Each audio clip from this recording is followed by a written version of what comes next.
What's up guys, Ghost here, back with another episode of Gun Guide, the series where I showcase what weapons I use, why I use them, and in what situations.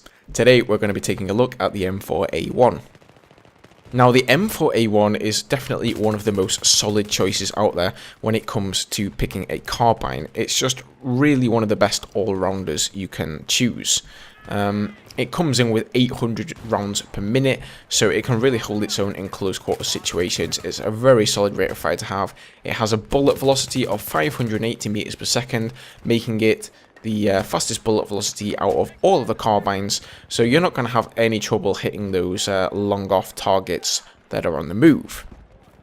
It has a 1.85 second reload time, and this is one of the most important factors for this weapon. It is the lowest out of any of the carbines, and you know, everyone's been in that situation. If you have a gun with a long reload time of 2.5 or even 3 seconds, you really feel like if your clip is empty and you have to reload, that you've got to get out of dodge and you've got to go in some hidey hole somewhere and take cover. But not with the M4A1. I even find myself, you know, if I've shot an enemy and killed him, even if I have 15 or even 20 shots left in the clip, I will reload anyway, simply because it just is that fast and you're really able to without putting yourself in too much danger. Even with one in the chamber, it comes in at 2.48 seconds. Now, it has the same damage model as most of the other carbines. The max damage comes in at 25 and the minimum at 14.3. Now, there are other carbine choices that you can make. There are other carbines with higher damage models. There are even other carbines with higher rates of fire. But in my opinion, I don't think there is any other carbine you can choose out there with this rate of fire without having to sacrifice something major. I mean, take the MTAR. That comes in at 900 rounds per minute. It has great hip fire. But on the bad side of things, it has a whopping 3-second reload, it has bad aiming down sight accuracy, and it has more recoil. So while it's great for those close range encounters, it's really not going to cut it at longer ranges and you know, even some medium ranges, to be honest. Look at the Scar H. That has a damage model of 30, but it only has 600 rounds per minute. In close quarter situations, it doesn't really matter whether your max damage is 25 or 30. If you're 600 rounds per minute versus 800 or an even faster firing weapon, you're probably most likely gonna lose there with the Scar H. You've also got the ACWR that comes in at 850 rounds per minute. The recoil on that weapon is even a little bit lower than it is on the M4A1.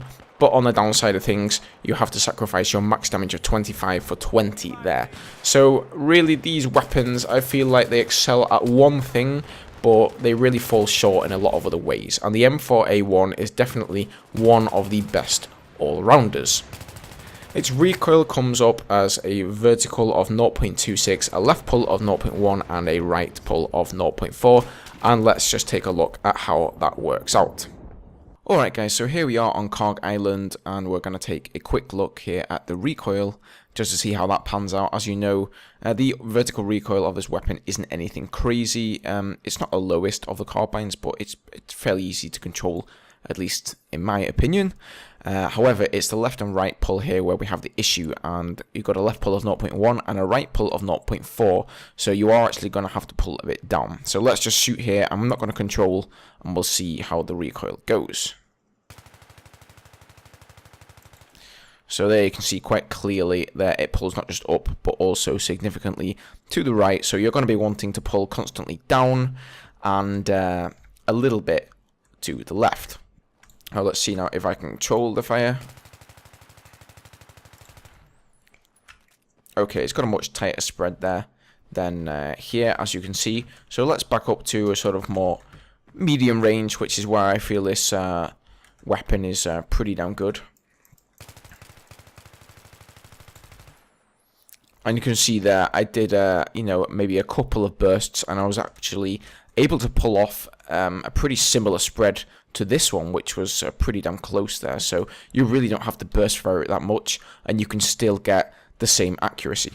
Alright, so with that done, let's go here and back up to pretty long range. I would say that was pretty long range right there. So I'm probably going to burst fire quite a bit here.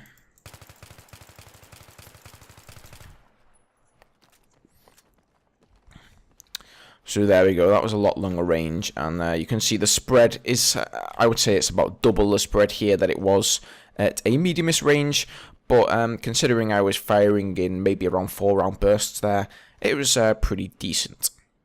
Now the versatility of this weapon also means that the attachments for it are pretty versatile as well, so there are a few different setups that you can go for.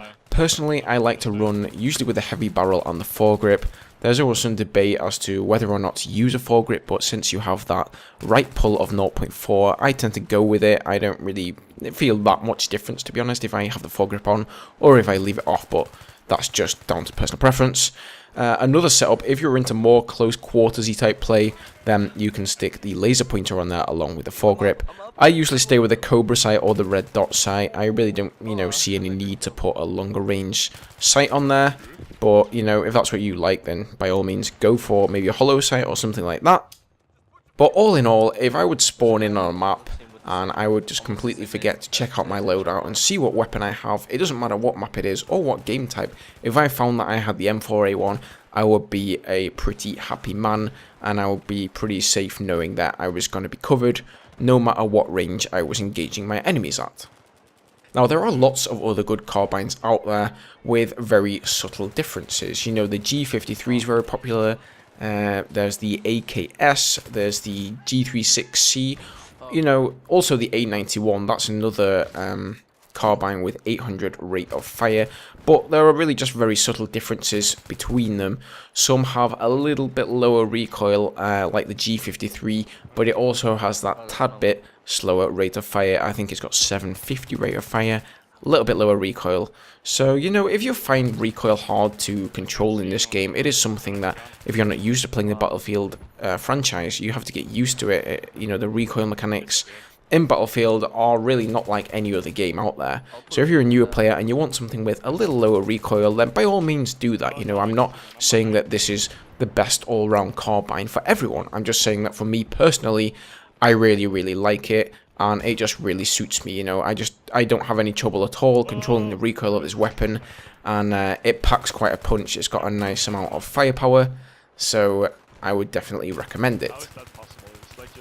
If I had to give this weapon one negative thing, it would be the fact that it takes quite a while to unlock it. So once again, if you're a newer player out there, you haven't gotten to Colonel yet, and you still got things to unlock for your kits, etc., it may take a little bit of work. I think it's around 145,000 points that you need to unlock this weapon as an engineer, and I think it is actually the last weapon you unlock.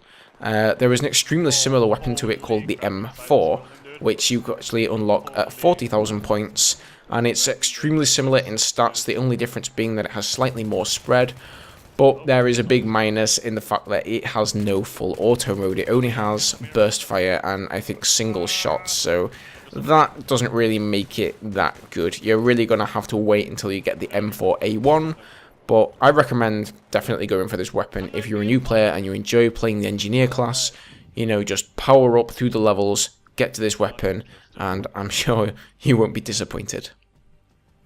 Alright guys, that's about going to do it for me. I hope you enjoyed the video, and I hope it was of some help for you. Feel free to subscribe for more videos in the future, and if you enjoyed this one, then by all means hit the like button down below. That helps me out a hell of a lot.